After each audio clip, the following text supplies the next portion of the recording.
ក្រសួងការបរទេសនៃកម្ពុជានៅថ្ងៃទី4ខែកុម្ភៈឆ្នាំ2026នេះបានតវ៉ាយ៉ាងខ្លាំងជាផ្លូវការប្រឆាំងនឹងទង្វើប្រធានចារកម្មកងទ័ពថៃដឹកនាំអនុព័ន្ធយោធាបរទេសមួយក្រុមនិងមន្ត្រីអនុវត្តច្បាប់ចូលទស្សនកិច្ចត្រួតពិនិត្យទីតាំងសន្តាគារ2កន្លែងដែលស្ថិតនៅក្នុងស្រុកអូស្មាច់ខេត្តឧត្តរមានជ័យនៃប្រទេសកម្ពុជាកាលពីថ្ងៃទី2ខែកុម្ភៈឆ្នាំ2026កន្លងទៅថ្មីនេះក្រសួងការបរទេសកម្ពុជាគូបញ្ជាក់ថាទស្សនកិច្ចពិនិត្យទីតាំងនេះត្រូវបានធ្វើឡើងដោយគ្មានការយល់ព្រមពីរាជរដ្ឋាភិបាលកម្ពុជាដែលទង្វើនេះជាការរំលោភលើអធិបតេយ្យនិងបូរណភាពទឹកដីរបស់កម្ពុជាសន្តាគារនិងទីតាំងដែលត្រូវបានធ្វើទស្សនកិច្ចត្រួតពិនិត្យនោះស្ថិតនៅចម្ងាយ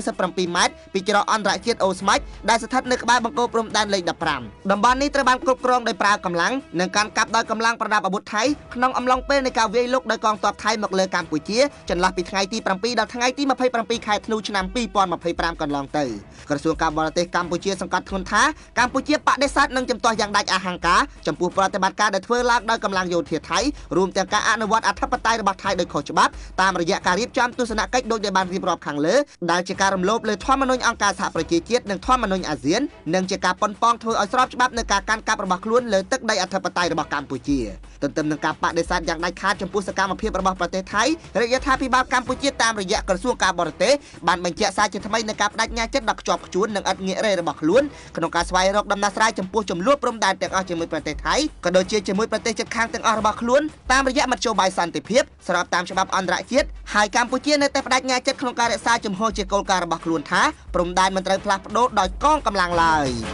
ក្រោយមានបទឈប់បាញ់កាលពីថ្ងៃទី28ខែធ្នូឆ្នាំ2025កងទ័ពថៃបានបន្តជំហានខុសច្បាប់ដាក់លួសបន្លានិងលួចជ្រុងពាត់យកដីនៅតំបន់អូស្មាច់ក្នុងខេត្តឧត្តរមានជ័យគិតចាប់ពីមាត់ច្រកទ្វារព្រំដែនអន្តរជាតិអូស្មាច់ត្រង់បង្គោលសីមាលេខ15ចូល400ម៉ែត្រក្នុងទឹកដីកម្ពុជានេះបើយោងទៅតាមការបញ្ជាក់របស់លោកទូចសុខៈអ្នកនាំពាក្យរងក្រសួងមហាផ្ទៃបន្ថែមពីលើនេះនៅថ្ងៃទី2ខែកុម្ភៈឆ្នាំ2026ថៃបើកឆាកនាំមន្ត្រីការិយាល័យស៊ើបអង្កេតសហព័ន្ធអាមេរិក FBI និងអនុព័ន្ធយោធាមកពី20ប្រទេសទៅត្រួតពិនិត្យតំបន់នោះប្រៀបដូចជាទឹកដីរបស់ខ្លួនឯងទាំងដែលទីតាំងនោះនៅត្រូវបានហុំព័ទ្ធដោយលួសបន្លាជុំវិញនៅឡើយថៃបានព័ត៌មានថាអូស្មាច់ជាតំបន់ឧក្រិដ្ឋកម្មឆបោកក៏ប៉ុន្តែចំពោះកម្ពុជានេះគឺជាការបង្វែរបញ្ហាឈ្លានពានឲ្យទៅជាបទល្មើសឆ្លងដែនដោយឯកតោភាគីមន្ត្រីជាន់ខ្ពស់ម្នាក់នៃរាជរដ្ឋាភិបាលកម្ពុជាដែលស្នើសុំមិនបញ្ចេញឈ្មោះបានប្រាប់ News Today ថាកម្ពុជាគ្រប់គ្រងកិច្ចសហប្រតិបត្តិការអន្តរជាតិដើម្បីបង្ក្រាបឧក្រិដ្ឋកម្មឆ្លងដែននិងការជួញដូរមនុស្សក៏ប៉ុន្តែការកាន់កាប់ដែនដីរបស់កម្ពុជាដោយកម្លាំងយោធាក្រោមស្លាកអនុវត្តច្បាប់ដោយថៃតាក់តែងឡើងគឺមិនអាចទទួលយកបានឡើយអូស្មាច់មិនមែនជាតំបន់គ្មានម្ចាស់ទេអូស្មាច់ជាច្រកព្រំដែនអន្តរជាតិដែលថៃនិងកម្ពុជាបានព្រមព្រៀងទទួលស្គាល់លើខណ្ឌសីមាច្បាស់លាស់តាំងពីឆ្នាំ1997មកម្លេះនេះបើយោងទៅតាមលោកទូចសុខៈដូច្នេះការនាំយកភាគីទី3មកឈរមកមើលថតរូបនិងចោទថាជាកន្លែងឧក្រិដ្ឋកម្មដោយគ្មានការស៊ើបអង្កេតឯករាជ្យកំពុងក្លាយជាភស្តុតាងបង្ហាញថាទីហ៊ានថៃបានចូលលើដីកម្ពុជាហើយកំពុងកាន់កាប់ដោយខុសច្បាប់លោកកិនភីអ្នកជំនាញវិទ្យាសាស្ត្រនយោបាយយល់ថានេះមិនមែនជាការបង្ក្រាប scam ឬក៏ឧក្រិដ្ឋកម្មអនឡាញនោះទេប៉ុន្តែជាការបង្កើតឆ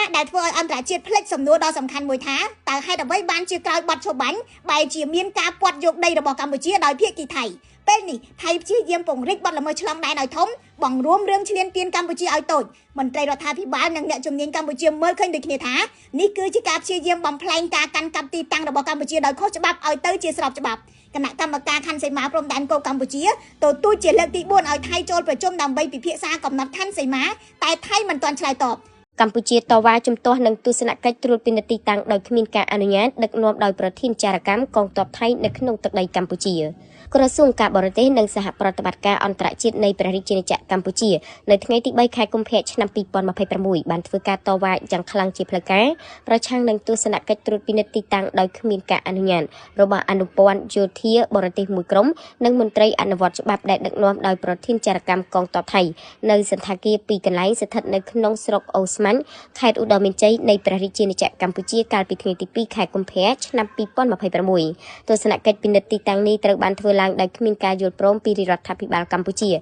ដែលជាការរំលោភលើអធិបតេយ្យនិងបូរណភាពទឹកដីរបស់កម្ពុជាសន្តាគារនិងទីតាំងដែលត្រូវបានធ្វើទស្សនកិច្ចត្រួតពិនិត្យនោះគឺស្ថិតនៅចម្ងាយ397ម៉ែត្រពីច្រកអន្តរជាតិអូស្មាច់ដែលស្ថិតនៅក្បែរបង្គោលព្រំដែនលេខ15តំបន់នេះត្រូវបានគ្រប់គ្រងដោយប្រើកម្លាំងនិងកាន់កាប់ដោយកងកម្លាំងប្រដាប់អាវុធថៃក្នុងអំឡុងពេលនៃការវាយលុង របស់ពួកគេមកលើកម្ពុជាចន្លោះពី7ទៅ27ខែធ្នូឆ្នាំ